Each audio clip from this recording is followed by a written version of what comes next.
জয় গৌর, জয় নিতাই। আজ 6ই বৈশাখ 1431 ইংরেজি 19শে এপ্রিল 2024 শুক্রবার, একাদশী কামোদা। এই একাদশী কামোদার দিন আমি শ্রী চৈতন্য চৈতামৃত পাঠ করছি। আজ আমি পাঠ করব শ্রী চৈতন্য চৈতামৃতের আদি লীলা 3য় পরিচ্ছেদ আশীর্বাদ মঙ্গলাচরণে শ্রী চৈতন্যাবতারের সামান্য ও বিশেষ কারণ। এই অধ্যায়ের শ্লোক 52 ও 53। নারায়ণ হে নারায়ণ, ভবভয় হরণম নারায়ণ, লক্ষ্মীকান্তম কমলনয়নম, মঙ্গল চরণম নারায়ণ।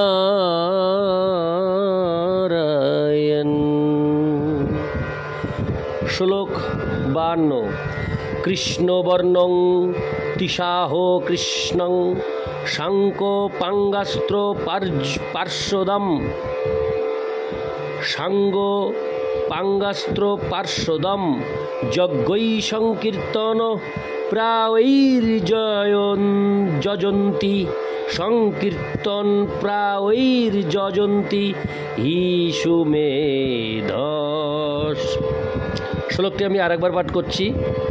কৃষ্ণবর্ণং তিসাহ কৃষ্ণং সাঙ্গোপাঙ্গাস্ত্র পার্শ্বদম, যজ্ঞৈ সংকীর্তন প্রায়ৈর্যজন্তি হি সুমেধস। অনুবাদ: যে পরমেশ্বর ভগবান কৃষ ও ন শব্দাংশ দুটি নিরন্তর উচ্চারণ করেন, কলিযুগের বুদ্ধিমান মানুষেরা তার উপাসনার নিমিত্ত সমবেতভাবে নাম সংকীর্তন করে থাকেন। যদিও তার গাত্রবর্ণ কৃষ্ণ নয়, তবুও তিনি কৃষ্ণ। তিনি সর্বদা তার পার্ষদ সেবক সংকীর্তন রূপ অস্ত্র ও ঘনিষ্ঠ সহচর পরিবৃত থাকেন। তাৎপর্য: এই শ্লোকটি শ্রীমদ্ ভাগবত 11.5-32 থেকে উদ্ধৃত।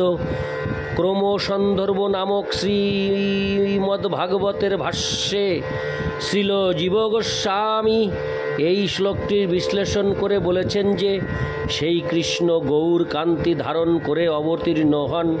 সেই গৌরাঙ্গ কৃষ্ণ হচ্ছেন শ্রী চৈতন্য মহাপ্রভু, যাকে বুদ্ধিমান মানুষেরা এই যুগে আরাধনা করে থাকেন।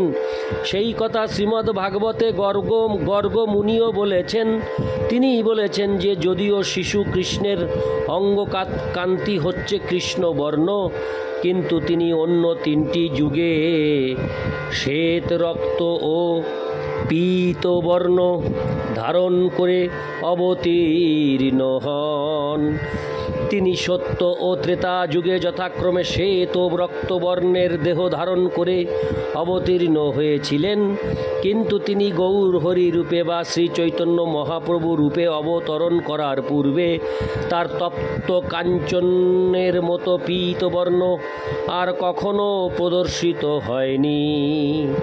শ্রীল জীব গোস্বামী বিশ্লেষণ করেছেন যে, কৃষ্ণবর্ণম শব্দে শ্রীকৃষ্ণ চৈতন্যকে বোঝানো হয়েছে। কৃষ্ণবর্ণ ও শ্রী চৈতন্য এক। কৃষ্ণ নামটি ভগবান শ্রীকৃষ্ণ ও ভগবান শ্রীকৃষ্ণ চৈতন্য উভয়ের সঙ্গেই অবতীর্ণ হয়েছেন। শ্রী চৈতন্য মহাপ্রভু হচ্ছেন পরমেশ্বর ভগবান, কিন্তু তিনি সর্বদাই শ্রীকৃষ্ণের মহিমা বর্ণনা করেন এবং এভাবেই নিরন্তর ভগবানের নাম এবং রূপ কীর্তন ও স্মরণ করার মাধ্যমে দিব্য আনন্দ উপভোগ করেন। পরম তত্ত্ব সম্বন্ধে প্রচার করার জন্য শ্রীকৃষ্ণ শ্রী চৈতন্য মহাপ্রভু রূপে আবির্ভূত হয়েছেন। শ্রী চৈতন্য মহাপ্রভু সর্বক্ষণ শ্রীকৃষ্ণের দিব্য নাম কীর্তন করেন এবং বর্ণনা করেন।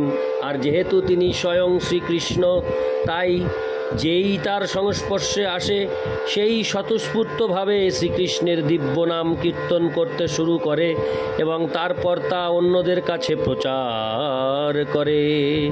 তার সান্নিধ্যে যেই আসে তারই মধ্যে তিনি অপ্রাকৃত কৃষ্ণ ভাবনামৃতের রস সঞ্চার করেন, যার ফলে সেই কীর্তনকারী ব্যক্তি অপ্রাকৃত আনন্দে মগ্ন হয়। তাই তিনি ব্যক্তিগতভাবে অথবা শব্দ ব্রহ্মের মাধ্যমে সকলের কাছে তার কৃষ্ণ স্বরূপে প্রকাশিত হন। শ্রী চৈতন্য মহাপ্রভুকে দর্শন করা মাত্রই কৃষ্ণ স্মৃতির উদয় হয়।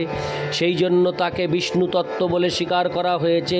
পক্ষান্তরে শ্রী চৈতন্য মহাপ্রভু হচ্ছেন স্বয়ং শ্রীকৃষ্ণ। সাঙ্গপাঙ্গস্ত্র পার্শ্বদম কথাটিতে বোঝানো হয়েছে যে শ্রীচৈতন্য মহাপ্রভু হচ্ছেন শ্রীকৃষ্ণ। তার শ্রী অঙ্গ সর্বদাই চন্দনের অলঙ্কারে ভূষিত এবং চন্দন চর্চিত। তার পরম সৌন্দর্যের দ্বারা তিনি এই যুগের সমস্ত মানুষকে মুগ্ধ করেন। অন্যান্য অবতারে ভগবান কখনো কখনো অসুর সংহার করার জন্য অস্ত্র ধারণ করেন, কিন্তু এই যুগে তিনি সকলকে বশীভূত করেন তার সর্বাকর্ষক শ্রী চৈতন্য মহাপ্রভু রূপের দ্বারা। শ্রী জীব গোস্বামী বিশ্লেষণ করেছেন যে অসুর দমন করার জন্য তার অস্ত্র হচ্ছে তার সৌন্দর্য।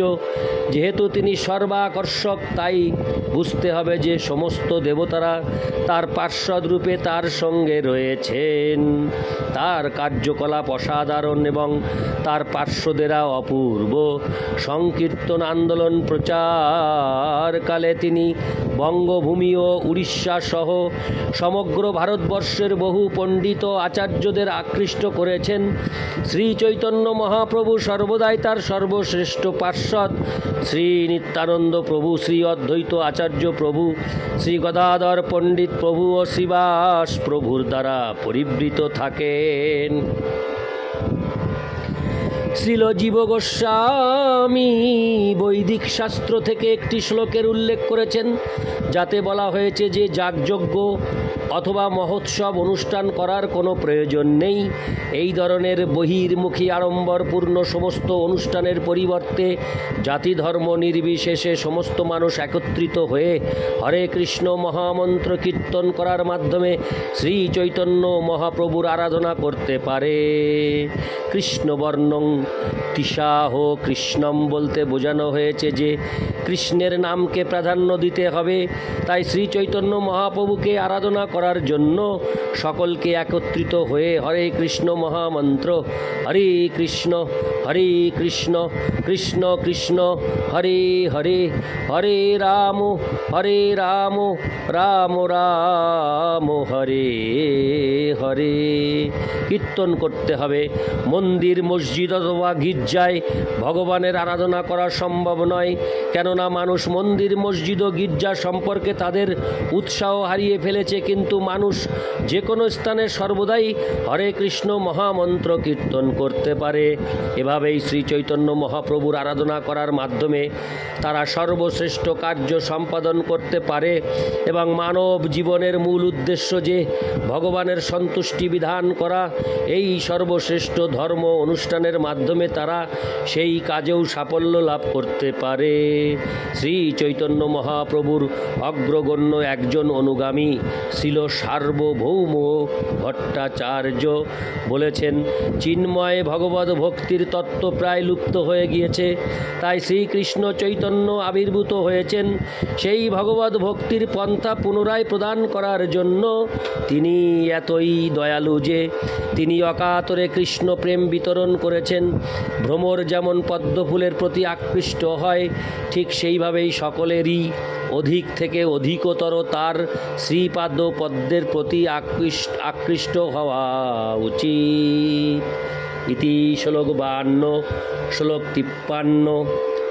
শুনো ভাই এই সব চৈতন্য মহিমা, এই শ্লোকে কহে তার মহিমার সীমা। শ্লোকার্থ: হে ভাই সকল, দয়া করে শ্রী চৈতন্য মহাপ্রভুর এই সমস্ত মহিমা শ্রবণ করো। এই শ্লোকে স্পষ্টভাবে তার কার্যকলাপ এবং তার মহিমার সারমর্ম বিশ্লেষণ করা হয়েছে। ইতি শ্লোক 53। নারায়ণ হে নারায়ণ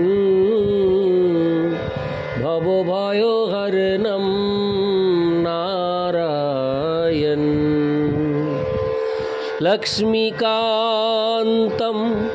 কমলনয়নম মঙ্গলচরণম নারায়ণ নারায়ণ হে নারায়ণ ভবভয়হরণম